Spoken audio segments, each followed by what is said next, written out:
In 268 parts, it starts Parshas Vayechi. Vayechi Yaakov be'eretz Mitzrayim shva esrei shana. Yaakov lives in Egypt 17 years. Vayehi yamesh Yaakov shnei chayav sheva shanim v'arba'im u'ma'as shanim. He lived 147 years. Now, how many years was Yosef with Yaakov before he left, before he sold him?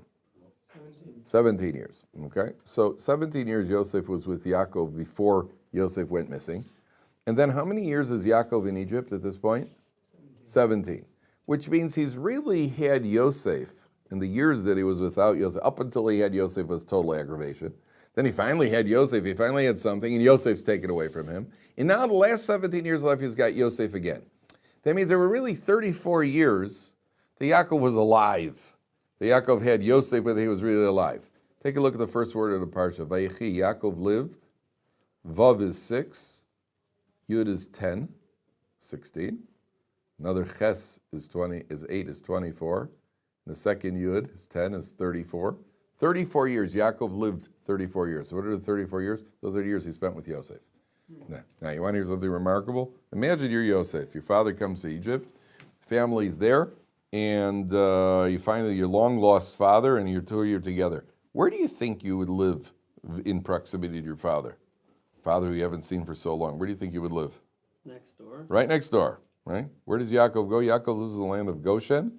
Yosef lives in the capital. And there's a medrash that says that for 17 years he didn't see him. How do you like that? There's another opinion that says, well, he did see him, but they were never alone. They were never, ever alone. Do you know why? Yosef wanted to take a precaution. What was his precaution? Yaakov did not know about the sale of Yosef. Nobody ever bothered telling him what happened. Certainly the brothers didn't. Yaakov was worried that one day Yosef, they're going to be alone, and they'll be alone, and Yaakov's going to say, Yosef, what did happen on that day? How did you end up disappearing? Yosef did not want to be put in a position where he might have to speak Lashon Hara about his brothers. And therefore Yosef, the Medrash says, was never alone with Yaakov, but according to one opinion, Yosef never even saw Yaakov. That's what the Medrash says. Now, I want to show you something which is a fundamental in raising children, which one day you're going to have to know. On page 270, Yosef, sorry, back on 268, sorry. Pasuk Chav Tes, sorry, I forgot it. Vayikra v'yamei Yisrael Amos, it was nearing Yaakov's death. Vayikra livno Yosef, he calls Yosef. Vayomer lo imna matzasi chen beinecha, if I find favor in your eyes. Simna yodcha tachas yirechi, put your hand under my thigh. What does putting the hand under the thigh always symbolize? A vow, an oath. He's going to make an oath. V'asisa the chesed ve'emes, do a chesed of truth with me. Al nasik b'reidim b'Mitzrayim, do not bury me in Egypt. So Yaakov calls in Yosef because Yosef is the one who's able to do it. And he says, I want you to make a vow. I want you to swear. And remember, putting the hand under the thigh is because it's in the proximity of the bris milah, symbolic of taking a holy object in your hand. And we mentioned back in Parshas Chayei Sarah that when Eliezer swears to Avram, putting the hand under the thigh symbolically means I'm in your hands. My fate rests in your hands. That's symbolically putting the hand under the thigh. The person who has the thighs, I'm in your hands now, and I'm dependent on you. So he says, I want you to do me a chesed ve'emes. Don't bury me in Egypt. Now, why is when the burial society is called the Chevra Kadisha, is called the Chevra, when you bury somebody, anything you're involved is called a chesed shel emes. It's a true chesed when you're involved in burying somebody, a funeral, when you're going to pray. Why is that chesed shel emes? You don't get anything back. You don't get paid back by the person himself. The person himself can never pay you back for what you do after he's dead. Therefore, it's called a chesed shel emes. Now, Yosef is made to swear by Yaakov Avinu. Do you think Yaakov Avinu suspected Yosef of not doing it? Why does it make him swear? I mean, it's Yosef his son. Of course, he's going to do whatever Yaakov asks him to do. He's got a Torah obligation to do. Why does Yaakov make Yosef swear? So Yaakov is taking a preemptive precaution here. You know what the precaution is? Do you remember the Medrash when Yosef gets out of prison and Yosef comes to Paro? So remember the Egyptian king has 70 steps leading up to his throne. How do you advance on those steps? Each language you get to advance up a step. So the Medrash says Yosef comes out of prison, and the angel Gabriel taught Yosef all 70 languages the night before. Now, then he comes to the Egyptian, so, Paro's sitting there, he probably says, Parlez-vous français? Yosef, whatever it is that he says in French. What do you say, Parlez-vous français? Quelle heure est-il maintenant? Il est 10 heures précis. Good. So he walks up a step. Then Paro says something in Spanish, in Ebonics, and whatever it is that they go, it goes one step at a time. Yosef knows all the languages. Then Yosef is on the 70th step. So the Medrash says, Paro didn't know Lashon HaKodesh. All of a sudden, Yosef says, Shalom Aleichem. And Paro's like, huh? What was that? They're all the way up on the 70th step over here. So at that point, Paro made Yosef swear that he wouldn't tell anybody that he knows one language more than Paro. Otherwise, they would depose the king. Yosef swore to him, okay, I won't tell anybody. Now, we'll see later on when Yosef wants to bring Paro up, wants to bury Yaakov, the Egyptians aren't thrilled about this whole thing. We don't want Yaakov leaving. We want his body in Egypt because that'll be good for Egypt. Yaakov himself was worried they'd make a shrine out of his body and they'd use it for idol worship. We don't want Yosef leaving. He's in charge of our economy. And it wasn't like in those days where you took a plane ride over to Egypt, from Egypt, a 15-minute plane ride, you're back. We want you right here. So Yosef comes to Paro and he says to Paro, listen, I'd like to go bury my father in Eretz Yisrael.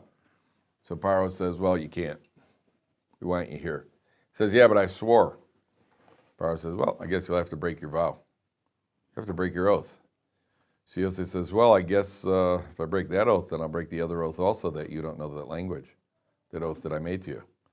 Paro says, it's a great day for a funeral in Eretz Yisrael. Go ahead, take him on up there. And that was the preemptive oath that Yaakov made the oath over here because he knew that Yosef would get to the point that he's going to have to deal with Paro. And that's why he has Yosef swear, because he knows it's going to be an effort. It's not going to be easy. It's a very practical thing, and therefore Paro makes Yosef take this oath. I guess Shalom Aleichem. Also he doesn't know Lashon HaKodesh. It's like talking Yiddish. Also I was saying, Bas machta Yid? What? He starts answering in every other language. He doesn't know the language. So Paro makes him take. Now, pay attention carefully. Go to the next pasuk, and Yosef comes to Yaakov with his two sons. He's told Yaakov is on his deathbed. Now pay attention carefully. In pasuk 7, it's about 8 lines from the top of the page. Yaakov starts telling Yosef about how his sons are going to be considered like his sons. He's going to give him an extra tribe over the others. Now pay attention carefully. He says like this, Vani bevoi mi Padan mesalai Rachel. When I came from Padan, Rachel died. Be'eretz Canaan, bederech, be'od kivras eretz livdor Efrasa. Rachel died in the land of Canaan. And va'ekbareh sham bederech Efrasi beis lachem. And I buried her there, page 270. Page 270, 9 lines from the top. And I buried Rachel. Your mother Rachel died, and I buried her alongside the road. I didn't even bring her into the land proper. So Rashi says like this. It's the right column, 5 lines from the bottom of the column on page 270. Right column of Rashi, 5 lines from the bottom of the column. Pasuk Zayin. Rashi says like this. Vani bevoi mi Padan. Why does Yaakov go into this speech? So it says like this: Ve'afal pishani matriach alecha lo lecheni likaver be'eretz Canaan. Even though I'm imposing on you to take me and bury me in the land of Canaan in the Maras HaMachpelah, v'lo kacha sisi li'imcha. I didn't do that for your mother. I didn't even take her another mile. That's all it would have been. I'm telling you to take my body all the way from Mitzrayim to Eretz Canaan. It's not like you put it on an El Al flight. He says, and even though I didn't do that, and I know that you have it in for me, the reason is because I was told by HaKadosh Baruch Hu to do it. Look at the bottom line. Ve'ekbareh sham lo holachtia afilu lebeis lechem. I didn't even take her to Bethlehem. La'achnisa la'aretz, to bring her into the land. Buried her alongside the road. V'yadati sheyesh b'libcha. I know that you have in your heart, you hold it against me. Aval dalacha, I want you to know, shall pi adibur kivarti hashama. I did it because I was told by God to bury her there. For what reason? Because in the future, when the Jewish people go out to the exile, then Mama Rachel comes out in the grave. She davens for the Jewish people when they're exiled to Babylon. So he says, Yaakov says to Yosef, that's why I did it. A very interesting rule in life over here. Did you ever, when you were raised, did your father ever say to you, said, Dad, why or why not? And your father said to you, because I said so. Right? If you never heard that, then I don't believe you were born, you were hatched and raised by chickens. Right? Every father in history has said that at some point. Because I said so. Okay? Why? Because I said so. That's why. Now do it. So there's a rule. Parents don't always have to explain. Because I said so is not the correct way of saying that. The correct way of saying it is to tell the kid, the reason is because I'm the authority and you have to learn to accept my authority without an explanation. Because I said so it means you're snapping at a kid. There are two lessons here. I want you to learn that there's a hierarchy of authority here. And therefore I'm purposely not telling you because you have to learn that you don't need a reason. That's important for a kid to hear. On the other hand, I personally feel it's very important for kids to hear the reason. Not necessarily now. And I've always told my kids, the answer is no. So I want you to know it's non-negotiable. I've already made a decision. If you'd like to know why, I'll be glad to tell you why.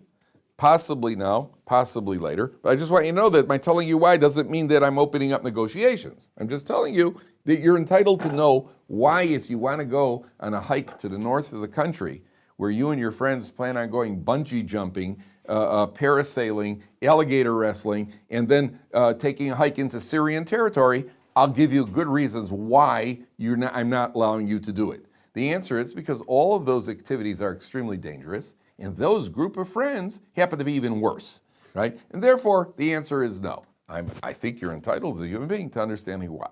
However, as a father, you don't have to.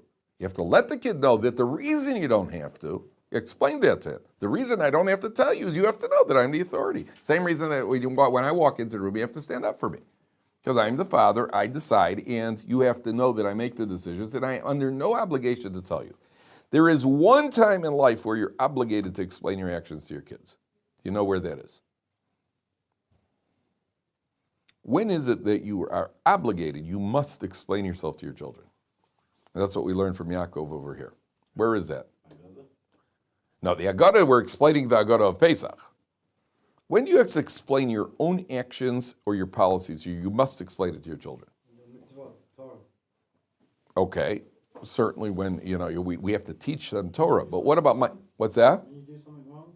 Close? When you do punishment. It's wrong. Yes. When you are doing something that either looks like it's wrong or something contradicting yourself. Yaakov Kaplan says to Yosef, listen, I want you to bury me in Israel. Now I'll tell you why I didn't bury you. Now you're wondering, any normal person say, oh, that's great. I got to go carry you to Eretz Yisrael. You didn't even take my mother into the land, another mile into the land. Yaakov says, I know that you're thinking that, and therefore I will explain to you the difference. The difference is that over here, I need to be buried in Marasam Chayla, and your mother, I was told by God to bury her right there. That's why. And therefore, when you're contradicting, so what would be a classic example? Your kid comes home from school, and he's got a big bruise. So what happened? He says, well, somebody punched me. Well, who was it? I can't tell you that. It's Lashon Hara. And you always teach your kids, don't talk Lashon Hara, don't gossip, don't talk about people. Under those circumstances, you must explain to your child that under these circumstances, you are allowed to tell me, and I'll tell you why you're allowed to tell me. It's not enough, tell me because I said so. And then it sounds like you're just going against the Torah.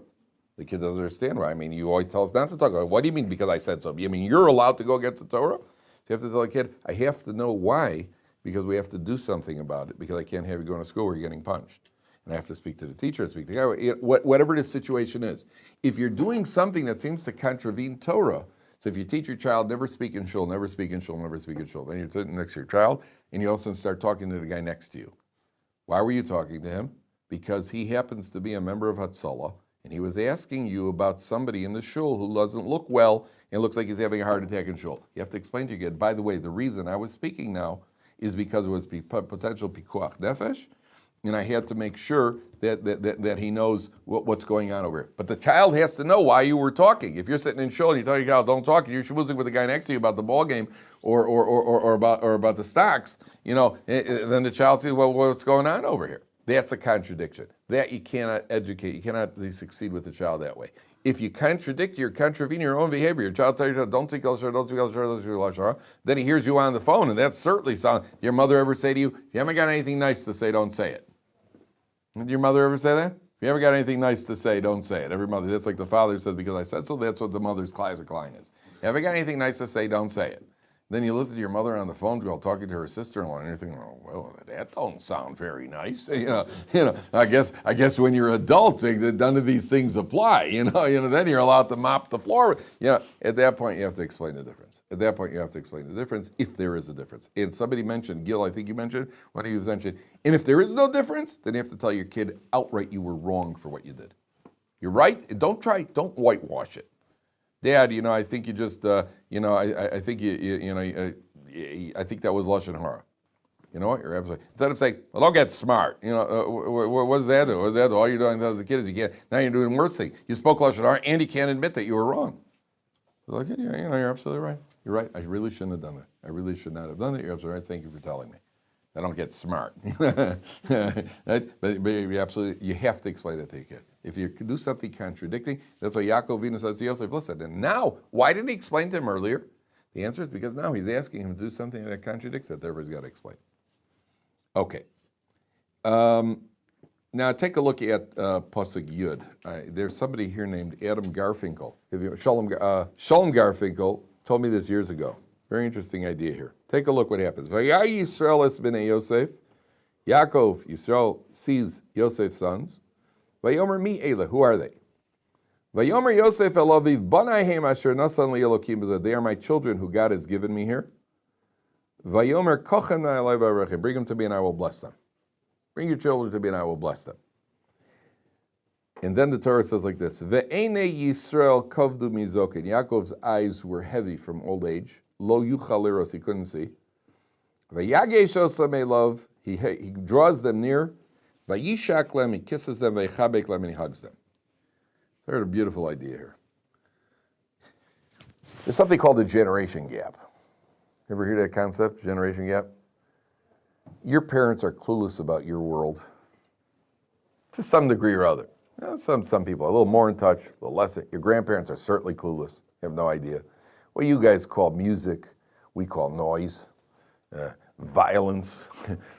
What you guys call entertainment, we call we call torture.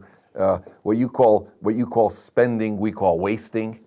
Right, and I'm not that far removed from you. Then you get the grandparents. They're absolutely clueless. Your parents' world is different than their parents' world. Your world is different than your parents' world. My children's world is different than my world.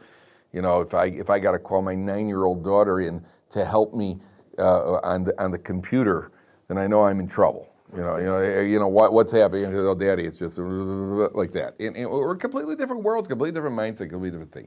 So you get to a point, I don't know your mishigas, I don't understand your mishigas, the things that you think are important, which I don't think are important, and you could easily lose touch. Yaakov has grandchildren. He just can't see. What is it Torah teaching? And again, it's not literally on Yaakov, it's teaching a life lesson when you're dealing with the next generation. Yaakov can't see. Can't see them. What does it mean he can't see them? I don't know where they are. I don't know what they're holding. I don't know anything about that. I don't know what their world is. But there's one way to keep them near. What does he do? Hug and kiss them. Right? Nothing else works. I don't know what you're up to. I don't know where. But never compromise on the affection. Keep the children near. Show them love. Show them affection. Draw the children near. That'll keep the generation. Then no matter how far detached you are from them, and no matter how old-fashioned they think you are, at the end of the day they'll remain connected. Because the affection is there. Connected on a level where we understand each other. I mean, come on. You guys, I don't know if any of you have enough self-respect not to listen to rap. I'm assuming some of you do listen to rap. I'm assuming maybe not. Maybe I should have a little judge you favorably. But, what you call rap, and this one, whatever the mishigas you're listening to, whatever. I have no idea what you're doing. but there's only one way to maintain the connection with the next generation. You have to show the love and affection. Now, there's a word they use in English called unconditional. Unconditional love the word means nothing. Unconditional love. Unconditional love, I mean, if a guy kills somebody, you're certainly not going to, I don't know, unconditional love, yes, so we will unconditionally put you in prison. And we will unconditionally call the police. I don't know what unconditional means exactly. Unconditional love, everything's conditional. You will love your wife or your husband unconditionally. Yeah, well, if my husband beats me, I won't. Is that part of the condition? There's also a condition. Put you into a condition. So that it doesn't mean anything. It means that the attitude has to be, the overriding attitude has to be that you're drawing them near. That's what Yaakov Avinu is doing. He can't see them. Israel comes to Bizok and he can't see them. He doesn't know what they're all. He hugs them and he kisses them. Keep them near. Draw them near. I don't know what draw them near. That's the only way to connect, to maintain a family connection. And you should know that kids, my experience with kids who have broken away from their families, and they always blame religion, this, religion, that. My parents are too frum, and I don't want to be frum, and all the people have issues.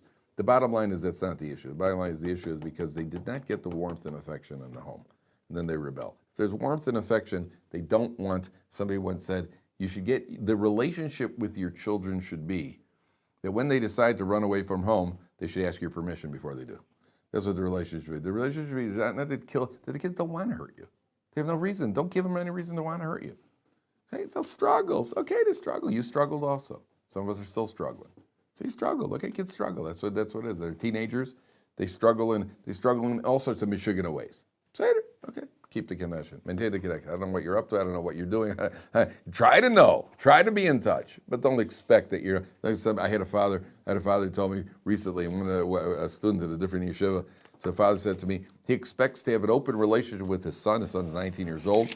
And he feels that his son did something without telling him, and he feels his son betrayed the trust.